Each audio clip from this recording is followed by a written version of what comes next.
Bonjour à toutes et à tous. Je vois que vous avez tout de suite trouvé, où était le chat.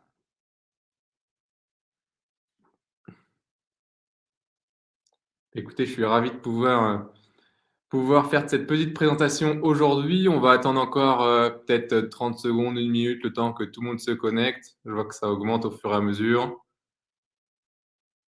Bonjour à tous.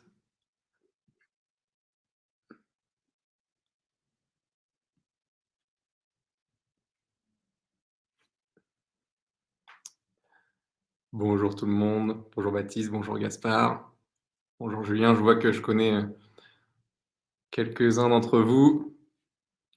Ravi de pouvoir, prendre ce temps avec vous. Écoutez, je vois qu'on est déjà pas mal. Ce que je vous propose, c'est de commencer, hein, c'est de rentrer dans le vif du sujet et de parler de ce qui va vous intéresser, hein, c'est-à-dire de répondre à la problématique comment investir dans l'immobilier en 2022. Alors, ce que je vous propose, je vais vous partager mon écran. Hop. Est-ce que vous voyez bien mon écran? Je suppose que oui. Euh, voilà, donc vous l'aurez compris, hein, déjà à droite, en bas à droite, vous trouverez un chat. N'hésitez pas aussi à utiliser l'onglet questions pour dissocier les endroits pour chatter et les questions auxquelles on pourra répondre juste après. Ben, écoutez, c'est parti. Je vous propose de commencer ce petit webinaire. On va du coup se prendre on va prendre 40 minutes ensemble. L'idée, c'est de vous transmettre un maximum de clés, un maximum de tips, de conseils, même de questions à se poser pour que vous puissiez soit lancer votre premier projet d'investissement locatif, soit même en lancer d'autres. Mais euh, dans tous les cas, vous aider à réfléchir sur le sujet de l'investissement locatif euh, dans, cette, dans ce contexte actuel, dans cette nouvelle année 2022. Restez bien jusqu'à la fin. On a une petite surprise pour vous. Voilà, je vous en dis pas plus. Vraiment, restez jusqu'à la fin. Juste avant que je réponde à toutes vos questions, on a une petite offre de bivouac pour ceux qui seront là en direct. Donc, comme je disais, ce qu'on va faire, c'est que je vais vous faire mon topo, ma présentation pendant une vingtaine de minutes. N'hésitez pas à poser toutes vos questions. Et puis, à la fin, donc n'hésitez pas à poser toutes vos questions au fur et à mesure du webinaire. Et puis, à la fin, je prendrai 10-15 minutes pour répondre à toutes celles-ci. L'idée, c'est vraiment qu'on puisse avoir un vrai échange et, comme je disais, de répondre à toutes vos interrogations. Avant de commencer, peut-être que je peux me présenter. Pour ceux qui ne me connaissent pas, moi je suis Pierre-Antoine Meunier. Je suis un des cofondateurs et directeur général de Bivouac. Bivouac, du coup, on a en gros 3 métiers. Le premier, on conseille pas mal d'investisseurs à définir leur stratégie d'investissement. On les conseille sur leur stratégie donc, financière, fiscale, mais aussi globale de recherche d'opportunités. Euh, voilà, aujourd'hui, on a créé du coup la boîte il y a maintenant 5 ans et donc on a accompagné plus de 400 investisseurs cumulés. Notre deuxième métier, c'est de sélectionner des bonnes opportunités. On est donc un chasseur immobilier, on est sur le terrain et on chasse tous les jours des bonnes opportunités d'investissement. Et notre troisième métier, c'est d'être tout simplement chef d'orchestre de la mise en place de projets d'investissement locatif. Donc, on gère tout, de la transaction immobilière jusqu'à la mise en location et la gestion locative en passant par les travaux, le financement, etc. Donc aujourd'hui, on est présent dans cette ville. On a 2 façons de trouver des biens, la chasse off-market, mais aussi une présence locale, comme je le disais. On croit beaucoup en la data. On est des ingénieurs de formation avec mon associé et on a réussi à vraiment instaurer cette culture de la data. On croit vraiment en chiffres. On croit quand ce qu'on se voit, quand ce qu'on voit, on essaye vraiment de le refléter dans nos analyses de ville, dans nos analyses de sélection de biens. C'est, je pense, un de nos vrais atouts, c'est d'être capable de justifier pourquoi il faut investir ici plutôt qu'ailleurs. Et en quelques chiffres, et je terminerai par là pour la petite intro, on a fait du coup 250 investissements l'an passé Et surtout, aujourd'hui, on travaille exclusivement, 92% de nos clients viennent par recommandation. C'est hyper important pour nous de travailler avec des personnes qualifiées qui ont véritablement compris notre service et qui ont envie de nous confier leur projet. N'hésitez pas, je vois que Anaïs, ma collaboratrice, vous propose ici de prendre rendez-vous avec un de nos conseillers si vous avez besoin d'échanger avec l'un d'entre eux. Alors, pour commencer ce petit topo, je vous propose de le structurer en 4 points. Déjà, pourquoi investir dans l'immobilier? Je pense que c'est important de rappeler les fondamentaux. Ensuite, faire un bilan de l'année 2021, assez particulière dans le contexte économique actuel. Ensuite, faire une petite présentation du contexte 2022 et répondre à la question comment faire une bonne affaire. Et puis, je terminerai par quelques points clés pour se lancer et lancer son projet d'investissement et passer à l'action. Voilà, n'hésitez pas encore une fois à poser toutes vos questions au fur et à mesure et voilà, dans l'onglet questions ou même à nous solliciter par le chat. On a ma collaboratrice Anaïs qui est là aussi pour nous aider à avancer au mieux dans cette présentation. Alors, pourquoi investir dans l'immobilier? Bon, je vais rappeler des fondamentaux, hein, mais l'immobilier, déjà, c'est le placement préféré des Français, mais ça m'étonne pas. C'est un actif qui est tangible, c'est une valeur refuge. On l'a bien vu, hein, les prix de l'immobilier font que monter au fur et à mesure des années. C'est finalement, malgré le fait que ce soit tangible, concret, c'est relativement liquide. Ça se revend aujourd'hui facilement. D'où l'importance tout de même de bien sélectionner la zone dans laquelle on investit, mais c'est un investissement qui est liquide et puis c'est un investissement qui est rentable. Aujourd'hui, on arrive à trouver des rentabilités supérieures à ce que peut proposer l'assurance vie ou même parfois quelques fonds d'investissement, même en bourse. On trouve des opportunités qui sont rentables. Encore une fois, il va falloir maîtriser le risque. Je pense que c'est le point clé de l'investissement locatif, c'est d'être capable de savoir qu'est-ce qu'il y a en face de cette rentabilité, quel risque je vais prendre. Mais voilà, l'investissement locatif dans la pierre permet de diversifier ses revenus, de valoriser son patrimoine, etc. L'importance, le plus important, je pense que c'est d'être conscient qu'il faut aussi diversifier. Je ne dis pas qu'il faut investir uniquement dans l'immobilier, uniquement dans la pierre. C'est important d'avoir quelques réserves de cash pour les coups durs, mais également de savoir aussi également investir dans des entreprises, via de l'assurance vie par exemple, ou même investir dans tout type d'autres projets. Il faut diversifier ses risques, mais aujourd'hui, on va plutôt parler des avantages de l'immobilier. Le deuxième gros avantage, et on n'arrête pas de le rabâcher pour tous les investisseurs qui nous connaissent bien et qui ont déjà entendu parler de nous, le vrai avantage de l'immobilier, c'est cet effet de levier qu'on peut faire grâce à la banque. J'ai pris un exemple très concret. Vous disposez aujourd'hui de 20 000 euros, vous hésitez entre l'assurance vie ou de l'investissement immobilier. On va regarder tout de suite le gain net à 10 ans. Si on place 20 000 euros à 4% dans l'assurance vie, dans 10 ans, on aura un gain net de 9 605 euros. Du coup, on aura 20 000 euros plus 9 605 euros sur son compte en banque.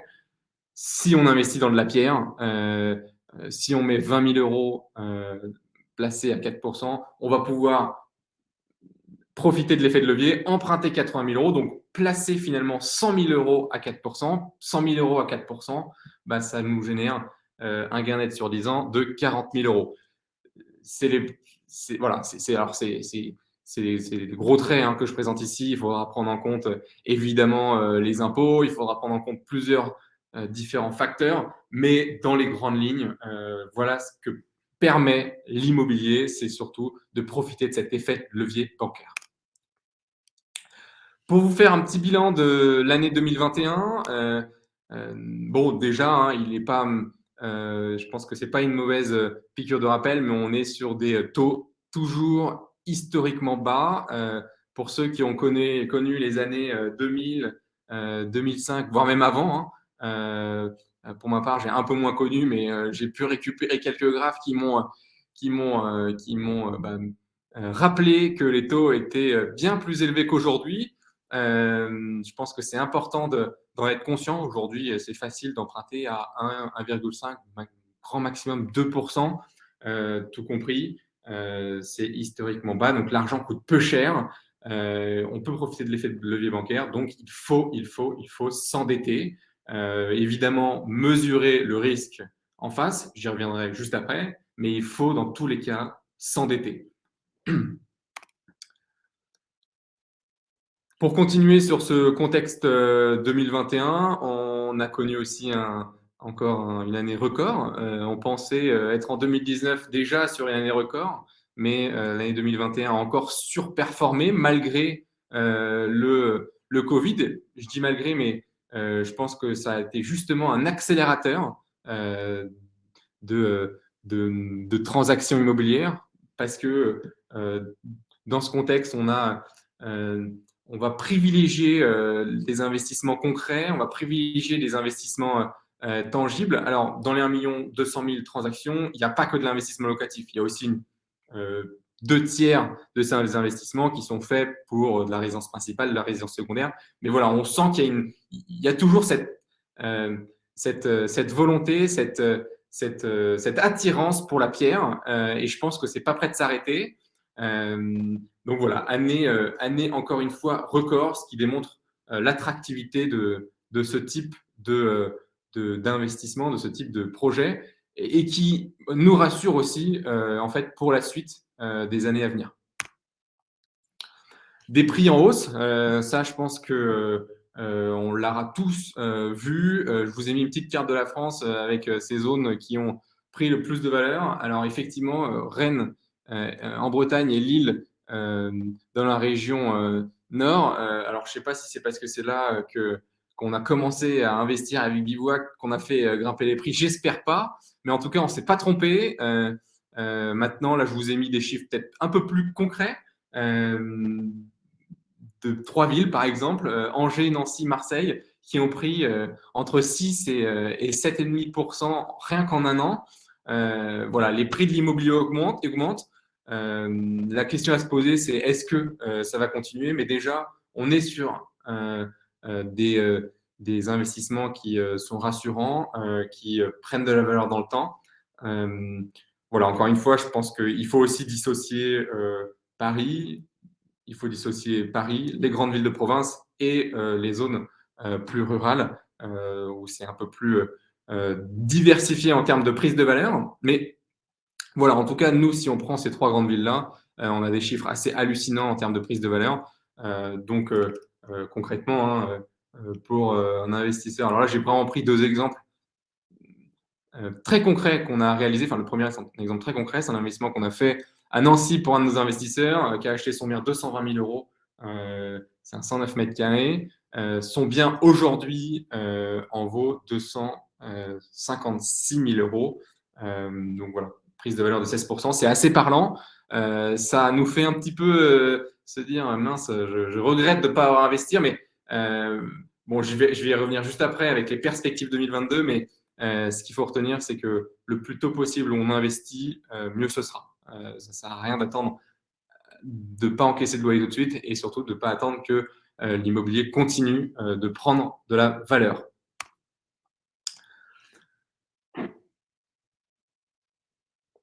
Comment faire une bonne affaire en 2022? Voilà, c'est la troisième partie de notre propos. Je pense que c'est celle qui est une des plus intéressantes. Déjà, je pense qu'on va faire le bilan de ce contexte 2022 avec 2 questions clés. Quid de l'inflation et quid du Covid? Est-ce que l'inflation va refluer? Est-ce que l'inflation va augmenter? Est-ce qu'on va enfin sortir de ce Covid? Ce que je peux vous dire par rapport à ça, c'est que l'inflation, même si demain l'inflation augmente, c'est justement le bon moment, c'est la meilleure occasion d'emprunter de l'argent. Ça veut dire que demain, si on a une inflation de 3%, ça veut dire que vous allez perdre, si vous avez 100 000 euros, enfin 10 000 euros sur votre compte en banque, si on a une inflation, votre argent qui va être resté sur votre compte en banque va finalement se dévaloriser. Donc, il va falloir le placer dans des placements, l'investir dans des placements qui prennent plus de valeur que cette inflation. Donc, d'où encore une fois, même si demain il y a une inflation, il faut aller investir et il faut profiter de cet effet de levier bancaire parce que vous allez pouvoir emprunter à 1-2% à la banque, tandis que la monnaie peut se dévaloriser de parfois plus si elle augmente fortement. Donc, on est effectivement dans un contexte où on suit de près l'inflation. Elle a augmenté de 6%, elle a pris 6% sur 2021. On suit ça de près. Aujourd'hui, ce n'est pas inquiétant, voire même pas du tout. C'est normal, ça fait partie de la reprise économique. Mais malgré tout, si demain l'inflation augmente, ça nous confirmera, ça fera que nous confirmer qu'il faut investir et aller s'endetter, emprunter de l'argent pour investir dans de la pierre, pour éviter, de perdre de l'argent et de placer cet argent à un taux bien plus intéressant. Quid du Covid? C'est la grande question, à 1 million d'euros, mais selon mon point de vue, ça y est, je pense qu'une bonne partie des Français sont vaccinés. Ça y est, l'État nous a prouvé par A plus B qui était prêt à injecter de l'argent dans l'économie et faire survivre cette économie. On l'a vu également avec une augmentation des salaires en 2021. Bref, je pense économiquement parlant, on est à la sortie de ce Covid, malgré le fait qu'effectivement, je pense qu'on traverse une vague assez importante en ce début d'année, mais ce qui va nous permettre d'être bien immunisés pour avoir une population bien immunisée pour les prochains mois, ce qui va nous remettre, qui va nous rassurer et remettre dans le bon chemin pour repartir sur à la fois une économie prospère, mais aussi une santé plus moralement et physiquement plus saine. Toujours sur la projection économique, du coup, la remontée des taux, j'en ai parlé. La Fed, elle, donc la banque centrale équivalente américaine, fait remonter ses taux. C'est dû à cette inflation qui a été forte. Pour l'instant, la banque centrale européenne, elle, n'a presque pas bougé. Ça risque de bouger. Donc, encore une fois, si on peut emprunter, il faut le faire maintenant. Maintenant, si les taux remontent, même s'ils remontent à 1,5, 2, 2,5%, ça restera toujours très intéressant d'investir dans l'immobilier, de profiter de cet effet de levier bancaire. Voilà, encore une fois, c'est une histoire à suivre de près, mais aujourd'hui, ce contexte économique 2022 n'est pas inquiétant et au contraire, ça fait partie de la bonne santé économique du pays, de l'Europe et même de l'ensemble des pays du monde. Quelques nouvelles législations qui ont été mises en place. Alors, entre 2021 et 2022, ça, je pense que vous le savez, mais un taux d'endettement maximal de 35%. Aujourd'hui, les banques ne dérogent presque pas à ça. Dans les petites lignes, ils ont le droit de déroger à 20% de leur dossier sur ce taux d'endettement, mais ça va s'adresser surtout à des particuliers qui ont beaucoup d'épargne et qui vont être capables de rassurer encore mes banquiers. Il faut partir du principe qu'aujourd'hui, on ne peut pas s'endetter à plus de 35%, d'emprunter non plus à plus de 25 ans. Et encore, 25 ans, ça va surtout être pour de la résidence principale. Aujourd'hui, on est plus sur nous, on le voit, mais aujourd'hui, 90% de nos dossiers, c'est on fait des emprunts amortissables sur du 20 ans. Ce qui change vraiment en 2022, c'est le calcul de ces endettements pour les 35%. Avant, 31/12/2021, la banque prenait 70% du loyer encaissé via son investissement locatif en compte. Aujourd'hui, il en prend 90%. Donc, c'est une bonne nouvelle. Ça nous permet de réduire ce taux d'endettement qui nous permet du coup potentiellement d'emprunter un peu plus. Voilà, donc si on fait un petit récap des perspectives pour 2022, on est en sortie de Covid, donc il y a la pierre plaît toujours, la pierre est toujours valorisée pour les Français, que ce soit pour de l'investissement locatif ou pour de la résidence principale ou pour de la résidence secondaire. On a cette forte envie d'avoir un beau chez soi, d'être bien chez soi. On l'a vu, hein, on a tous vécu 2 mois clôturé, vraiment clos chez soi. On n'a pas envie de vivre dans un appartement ou dans une maison dans laquelle on ne se sent pas bien. Et ça, bah, ça va encore plus valoriser le prix de l'immobilier. La deuxième chose, j'en ai pas parlé, mais les Français ont accumulé une épargne historique. Vous, nous, tous les particuliers, aujourd'hui, ça atteint des montants records et il va falloir les placer. Donc, encore une deuxième chose qui va booster le prix de l'immobilier parce que ça va forcément, il va falloir placer cet argent, il va falloir aller du coup s'intéresser à l'investissement locatif et du coup ça va valoriser encore une fois tous ces biens qu'on achète. Reprise économique boostée par l'injection de la monnaie BCE, donc ça j'en ai parlé juste avant, hein, mais la BCE est là pour soutenir la reprise économique, donc finalement peu d'inquiétude à avoir pour les prochaines années. Et puis j'en ai parlé aussi, mais l'augmentation des salaires. Bref, tout ça pour dire que on est confiant chez Bivouac, en tout cas, de ces perspectives pour 2022. C'est un bon moment pour investir. Malgré que les prix de l'immobilier aient beaucoup augmenté ces dernières années, je pense qu'il y a encore de belles choses à venir. Comment faire une bonne affaire en 2022 ? Déjà, la première chose, je vous invite à aller sur notre site internet où on a fait une super étude comparative déjà entre le neuf et l'ancien. Je pense que déjà, c'est pour comparer ce qui est comparable, neuf ou ancien. Je vous invite à aller lire ce lien. Je pense que Anaïs, je ne sais pas si tu peux nous mettre le lien dans le chat, mais ça pourrait être intéressant à vous tous d'aller lire et creuser ça. Mais aujourd'hui, nous, chez Bivouac, on croit vraiment en l'ancien. Parce que bien placé, parce que des prix moins chers au mètre carré, hein, souvent c'est 20 à 30% moins cher, parce qu'on va pouvoir faire des travaux et donc amortir son bien et donc amortir ses travaux et donc payer moins d'impôts. Bref, si on compare deux investissements immobiliers, l'ancien est fortement à privilégier. Moi, j'aimerais revenir vraiment sur un point que j'évoque presque tous les jours avec mes investisseurs, avec mes équipes, avec tous les gens que je rencontre, c'est d'être conscient de ce qu'est un bon investissement locatif. Je pense qu'il faut vraiment regarder deux paramètres. J'entends tous les jours, Pierre-Antoine, là j'ai trouvé ce projet à 12%, qu'est-ce que tu en penses ? 12%, je pense que déjà, il faut se poser des questions, ça doit mettre la puce à l'oreille. Mais quand on regarde un projet d'investissement locatif, il faut regarder le rendement, certes, mais il va falloir aussi regarder la tension locative, la liquidité du marché et la potentielle prise de valeur dans le temps. Vraiment, un bon investissement, c'est quelque chose qui est à la fois rentable, mais qui va se louer facilement, se revendre facilement et prendre de la valeur dans le temps. Ça ne sert à rien d'aller investir au fin fond de la banlieue de Roubaix dans un projet qui va vous générer 12% de rendement si ça ne se loue pas. Les 12% de rendement, c'est théorique, ça ne marche pas. Et un projet d'investissement, c'est bien, il faut regarder la tension locative, oui, mais il faut aussi regarder les projections. Est-ce qu'on va le revendre facilement? Est-ce qu'il va prendre de l'heure dans le temps?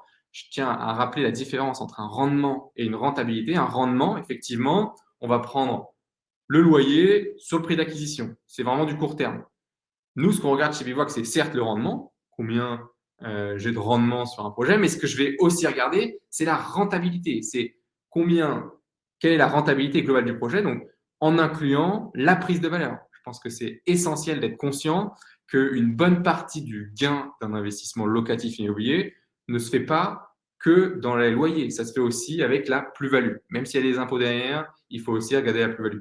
Bref, voilà, j'espère que vous comprenez bien ces 4 points qui sont essentiels. Donc, quand on va nous sélectionner un investissement, on va certes regarder la rentabilité, mais aussi on va regarder sa tension locative, sa liquidité de marché et sa prise de valeur dans le temps. Donc voilà, l'essentiel, c'est d'analyser le marché. regarder si le bien va se louer facilement. Bah, pour ça, j'ai mis 2 indicateurs que nous on regarde chez Bivouac, hein, c'est pas les seuls. On analyse 150 critères par bien. On a un pôle data qui est là au quotidien pour nous aider justement à savoir si les investissements et si chaque rue, chaque ville, chaque quartier est intéressante ou pas. Mais voilà, 2 indicateurs simples pour savoir si ça va se louer facilement. Euh, euh, Combien de logements enfin, la répartition par type de locataire. Déjà, c'est important de regarder s'il y a plus de locataires ou plus de propriétaires. Est-ce que on est dans une zone où finalement, ça va plutôt des propriétaires, plutôt dans une zone où il y a beaucoup de locataires. Deuxième, non, là, c'est juste un comparatif, pardon, entre Marseille et Nice. Et donc, forcément, là, on voit qu'il y a beaucoup plus de locataires à Marseille, ce qui nous permet de se dire que le marché est peut-être plus intéressant pour louer. Question philosophique, mais est-ce que justement, s'il n'y a pas plus de propriétaires, est-ce que ce ne serait pas aussi intéressant d'offrir justement de la location? Ça, je vous invite à en discuter directement avec nos conseillers qui seront bien plus performants que moi pour vous expliquer tout ça. Exemple concret, hein, donc là, c'est un placement en stratégie équilibrée. Ce que je veux dire par là, c'est que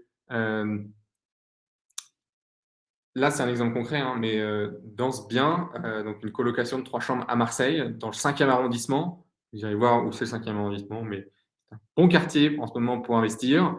On a eu 3 visites, 3 dossiers déposés et un dossier loué en moins de 10 jours. Ce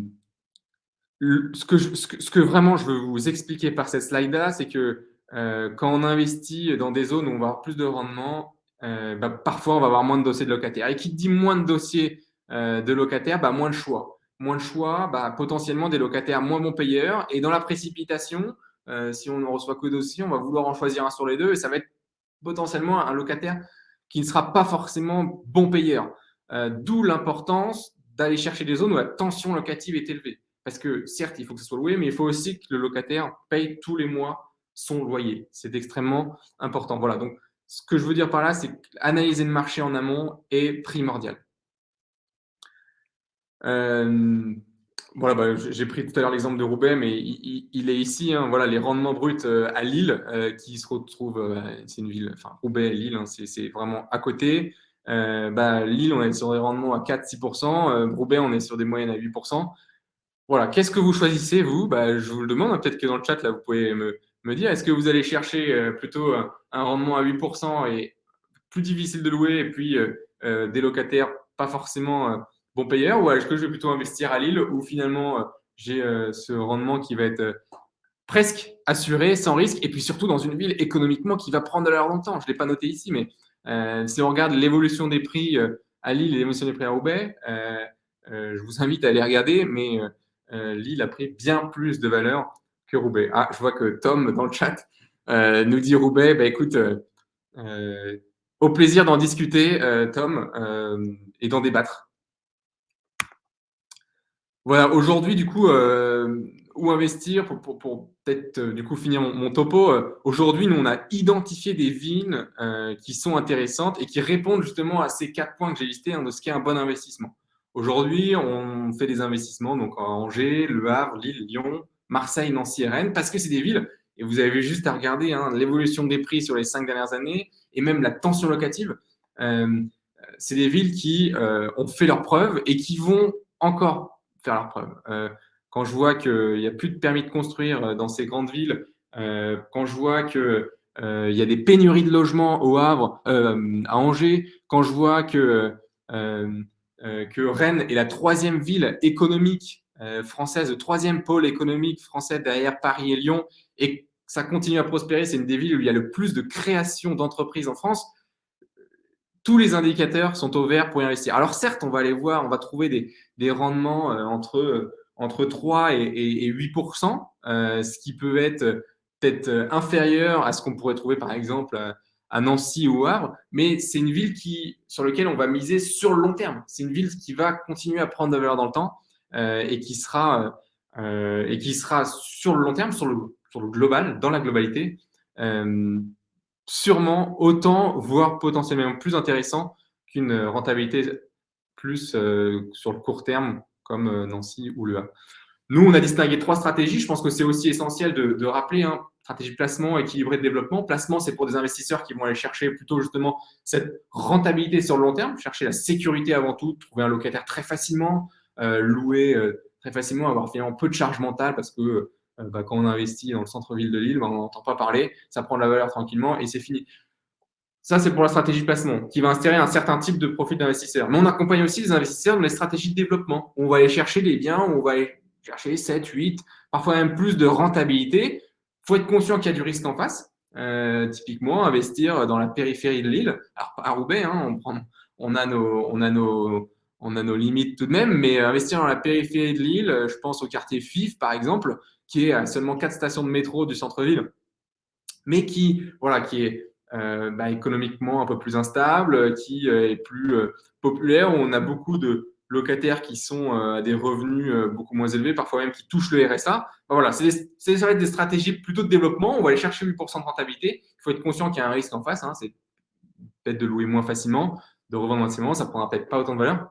Quoique, hein, je tiens je tiens à mesurer mes mots parce que justement, ça peut être des stratégies où le potentiel de croissance est aussi important. Mais le tout, c'est être conscient de ce qu'on achète et donc de mesurer le risque qu'il y a en face de la rentabilité et du projet. Voilà, je terminerai par cette 4e partie, comment lancer son projet d'investissement. Moi, même avant de commencer cette partie, le point principal que je voudrais vous avancer ici, c'est qu'il faut investir. Au vu du contexte, au vu des rentabilités, au vu des risques et au vu de l'effet de levier que peut procurer une banque, il faut investir ici. Moi, je souhaiterais là, que les 121 personnes que j'ai en participant à la fin de ce webinaire se disent, il faut que j'investisse. Il faut investir. Ça, c'est certain. Pour ça, il va falloir être conscient de la stratégie que vous l'adoptez. Je vous enverrai hein, ce document, il va vous être partagé, moi-même vous accéderez si vous voulez ce document, mais définir sa stratégie, c'est-à-dire qu'est-ce que je vais aller chercher comme investissement. C'est la première question déjà à se poser. Qu'est-ce qui correspond le mieux à mon profil, au risque que je veux prendre, au budget que j'ai et ma capacité à prendre des risques. Nous, ce que j'ai dit, hein, c'est qu'on ne va pas proposer des investissements en placement plus. Ce que j'appelle le placement plus, c'est du pari dans le 7e arrondissement où les prix au mètre carré sont autour de 20 000 euros. On n'aura pas de rentabilité. C'est pas un bon investissement locatif. À l'inverse, investir à la fin fond de Roubaix, j'en ai parlé, et je vais arrêter avec Roubaix, sinon le maire va m'appeler tout à l'heure. Voilà, je recommande pas. Prendre trop de risques pour 12% de rentabilité, je recommande pas. Voilà, par contre, placement équilibré développement, à vous de choisir ce qui correspond au mieux à votre stratégie. Est-ce que je suis prêt à attendre 2 mois pour louer? Est-ce que je suis prêt à être à 20 minutes du centre-ville? Est-ce que je suis prêt à ce que ça prenne pas de valeur? Voilà, des questions à se poser et que nos conseillers peuvent vous aider à y répondre. Et s'entourer d'experts, vous y gagnerez du temps, de l'argent et de la charge mentale. Ce que je veux dire par là, c'est que s'entourer d'un bon notaire, c'est primordial. Moi, je le vois. Hein, aujourd'hui, 80% de nos clients passent par notre notaire parce qu'on l'exige.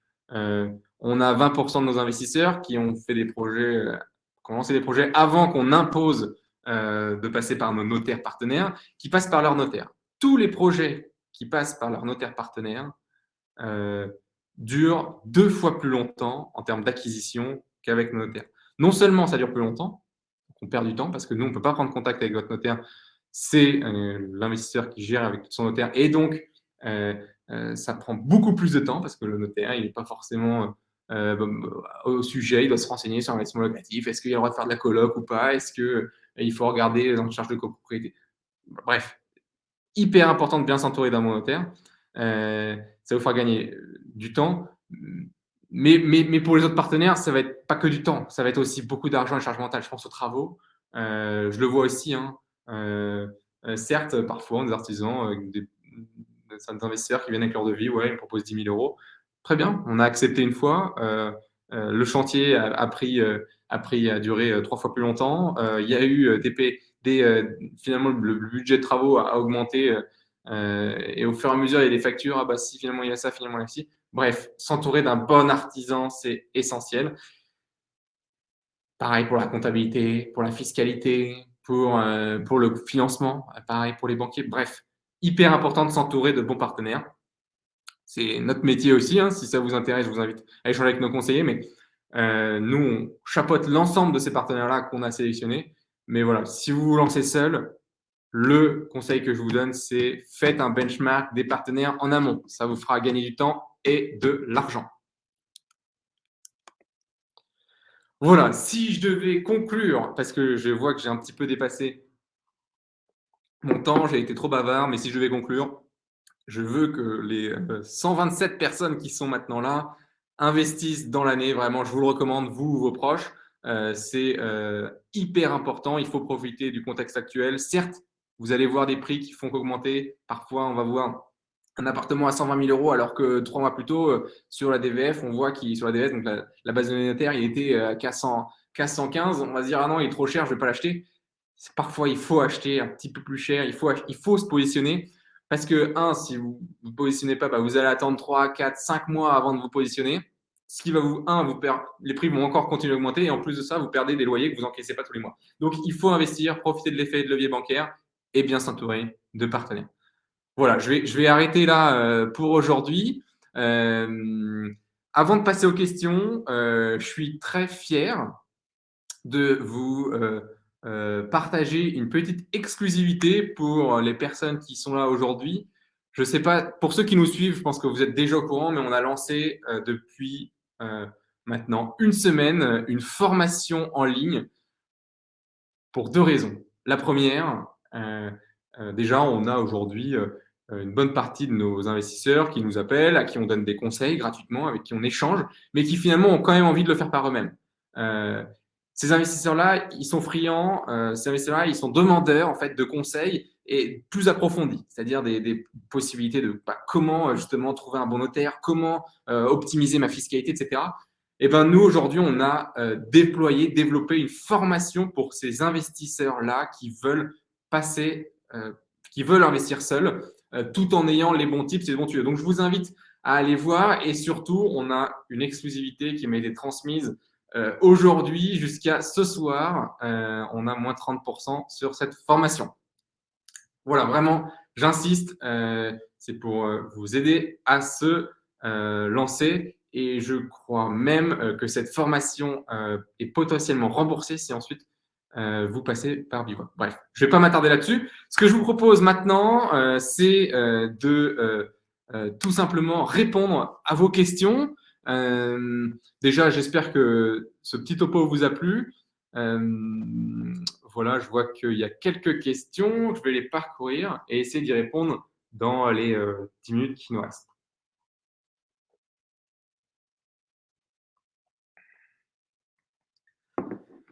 Alors, Laurent, bonjour Laurent. Un premier investissement avec des revenus confortables et un taux d'endettement actuel faible, mais pas d'apport à l'instant T. C'est faisable.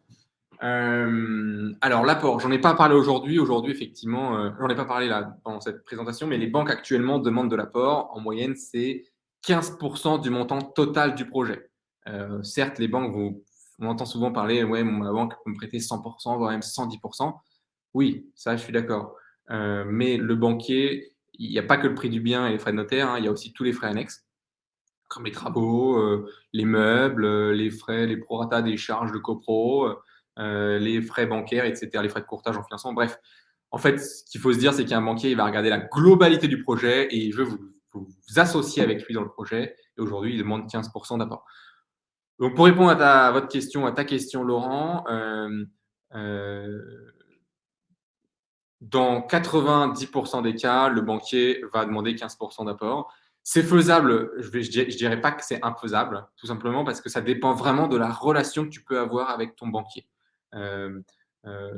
Aujourd'hui, on voit quelques dossiers passer, c'est exceptionnel, mais on voit quelques dossiers passer avec moins d'apport parce que, en fait, cet investisseur-là vient d'une famille qui a un peu plus d'épargne ou qui a d'autres projets immobiliers à côté, qui est capable de nantir certains frais. Bref, ça se fait, mais c'est quand même plus rare. Maintenant, je ne vais pas forcément le conseiller parce que déjà, c'est 15 000 euros, enfin, c'est 20 000 euros d'apport que potentiellement tu pourrais mettre dans le projet. Où est-ce que tu vas les placer? Est-ce que tu vas les placer à un taux plus intéressant? Bon, pas forcément, donc c'est pas une bêtise d'investir 20 000 € dans un projet d'investissement locatif. Et puis la deuxième chose, c'est que cet apport va permettre de diminuer le cash flow en fait qui va se faire tous les mois. C'est-à-dire que si j'apporte beaucoup au projet, bah forcément ma mensualité d'emprunt va être plus faible et donc je vais moins placer d'argent tous les mois dans le projet. C'est ce qu'on appelle le cash flow. Je pourrais faire, si ça vous intéresse, une formation là-dessus. Mais voilà, mettre de l'apport, c'est pas une bêtise pour deux raisons. Un, c'est de l'argent qui est bien placé et deux, ça permet de diminuer le cash flow. Est-ce que c'est possible d'emprunter en période d'essai? Non. Aujourd'hui, les banquiers sont assez fermes là-dessus. C'est du CDI, période d'essai validée, ou pour les indépendants, c'est au moins 3 bilans comptables. Quelles sont les villes où vous avez le plus de biens? Alors, ça dépend vraiment des mois parce que nous, on ne fait pas 5000 projets par an. Vraiment, déjà, on sélectionne nos investisseurs et on se limite aujourd'hui à faire 40 investissements par mois. On se limite.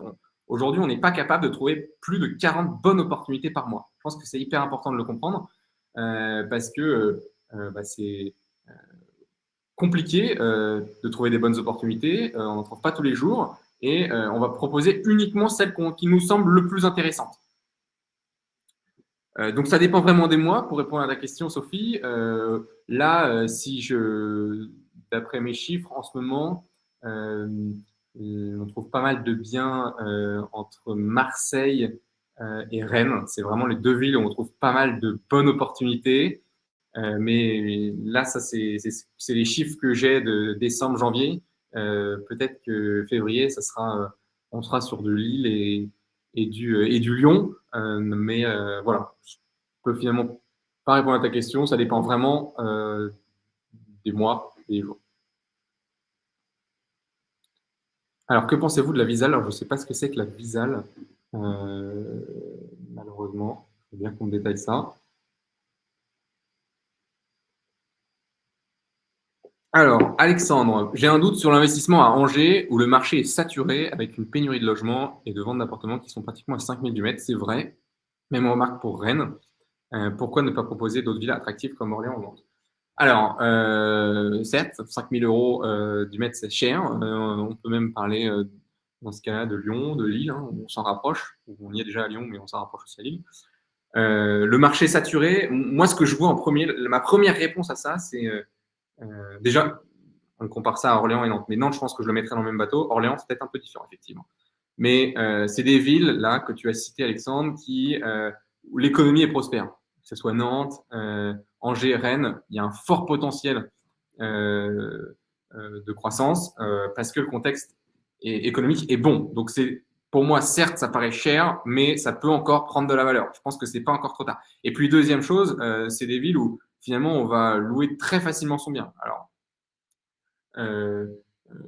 d'où l'importance, comme je disais tout à l'heure, hein, de regarder la tension locative du marché. Est-ce que ça va se louer facilement ou pas? Mais c'est des villes où on loue très facilement, où on peut avoir des rendements intéressants, malgré un 5 000 € du mètre. Donc, moi, j'y crois. Je pense que c'est très personnel. Je pense qu'il y a un beau potentiel encore pour ces villes-là. Pour parler d'Orléans, bah, c'est sûr, hein, Orléans, c'est une ville de taille moyenne.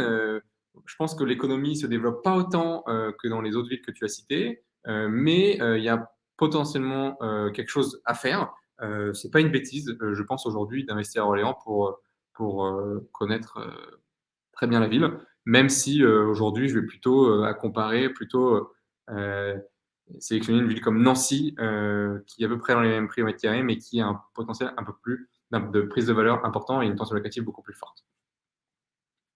Alors, Julien, j'aimerais beaucoup passer par Vivac, mais la plupart des cas que j'ai vus, je me mets à payer plus que le prix du marché. Avez-vous des biens ou offres en dessous du prix du marché, final avec travaux?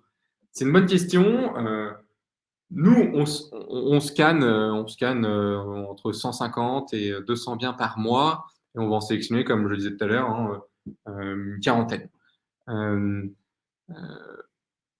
Alors effectivement, il y a peut-être des biens qu'on t'a proposés et qui te semblent plus chers que le prix du marché. Maintenant, qu'est-ce que le prix du marché?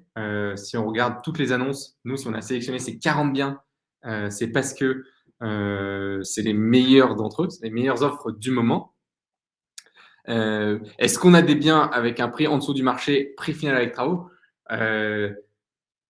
Oui, on voit passer de tout. Nous, tout ce qu'on présente, c'est pour nous les meilleures opportunités. Maintenant, on est dans un contexte où il y a plus d'acheteurs que de vendeurs, donc forcément, on est en concurrence avec d'autres investisseurs particuliers qui veulent aussi investir, et donc forcément, ça fait augmenter les prix. Et donc, peut-être que dans ton cas, tu as vu passer des offres où on était un peu plus cher au mètre carré parce que tu comparais ça au prix de la DVF d'il y a 3-4 mois, mais en fait, on est au prix du marché et c'est la réalité du marché. Maintenant, nous, on ne s'amuse pas à proposer des prix qui nous paraissent, on ne sélectionne pas de biens qui nous paraissent avec des prix dérisoires. Et au contraire, on va même chercher, on va prendre en compte qu'on peut négocier aussi le bien et parfois, ça peut être intéressant de tabler là-dessus. Philippe, est-ce que c'est possible encore d'investir avec 20-30% d'apport et dans un cash flow positif? Oui, très clairement, oui. Le tout, comme je disais tout à l'heure, c'est d'être capable d'assumer le risque qu'il y a en face. Moi, du cash flow, j'en trouve partout, hein. Même à Roubaix, hein, je suis capable d'en trouver. Mais déjà, je m'interdis d'aller en trouver à Roubaix, dans la périphérie de Lille, dans la périphérie d'Angers, même dans la périphérie de Lyon. Je suis capable de trouver avec 30% d'apport des cash flow positifs. Oui, je l'affirme haut et fort. Par contre, ben oui, on ne va pas être dans un immeuble très sexy. Ça peut potentiellement être une grande barre. On va potentiellement optimiser le bien en faisant une colocation avec 3 chambres, 4 chambres. C'est un peu plus de risque. On va avoir peut-être moins de dossiers de location. On va peut-être avoir beaucoup de travaux. Bref, ce que je veux dire par là, c'est que le cash flow, déjà, il dépend de l'apport, mais il dépend aussi du risque qu'on est prêt à prendre. Et nous, on s'interdit de proposer trop de risques à nos investisseurs parce qu'on sait que ça va leur tomber dessus. Nous, on veut uniquement que vous nous recommandiez. Je l'ai dit en introduction, hein, mais 90% de nos clients qui investissent par nous, c'est de la recommandation. Donc, c'est dire qu'ils sont tous contents, nos investisseurs, de leur investissement. Maintenant, il faut être conscient qu'il y a un risque en face et on s'interdit de proposer trop de risques. Donc, oui, on est capable de vous proposer ça, mais il faudra être conscient qu'il y aura un risque en face. Est-ce que j'ai des exemples? Écoute, oui, Philippe, j'ai des exemples. On va faire en sorte de t'en envoyer si on a ton adresse mail. Et je vais prendre une dernière question.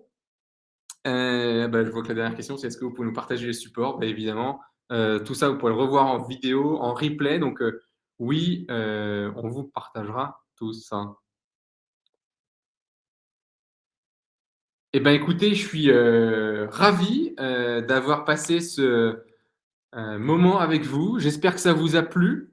J'espère que vous avez appris des choses. J'espère que ça vous a aidé à vous poser des questions, à vous poser les bonnes questions, que ça soit avec ou sans bivouac, avec une formation ou sans formation. Vraiment, je vous invite à investir. Je vous recommande d'investir.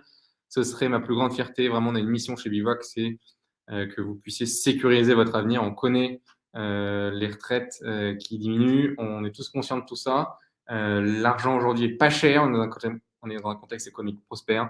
Foncez, foncez, foncez. Nos conseillers sont à votre disposition pour vous aider à réfléchir sur ces stratégies, vous aider à savoir ce que vous voulez. Tout ça, vous avez juste à prendre un rendez-vous. C'est gratuit. Il n'y a pas de sujet là-dessus. Moi, ce que je veux juste, c'est que vous investissiez. Voilà. N'hésitez pas à nous écrire, n'hésitez pas à nous faire vos commentaires, vos retours sur des choses que vous voulez qu'on améliore, des choses qui vous paraissent pas encore très claires. On y répondra, on se fera un plaisir de partager d'autres moments comme ça avec vous. Je vois qu'on est toujours autant nombreux. Merci d'avoir en tout cas participé et de m'avoir écouté. Je vais vous souhaiter un bel après-midi. Pour ceux qui n'ont pas déjeuné, un bon appétit. Puis je vous dis sûrement à très bientôt. N'oubliez pas jusqu'à ce soir, moins 30% sur la formation. Merci et à bientôt.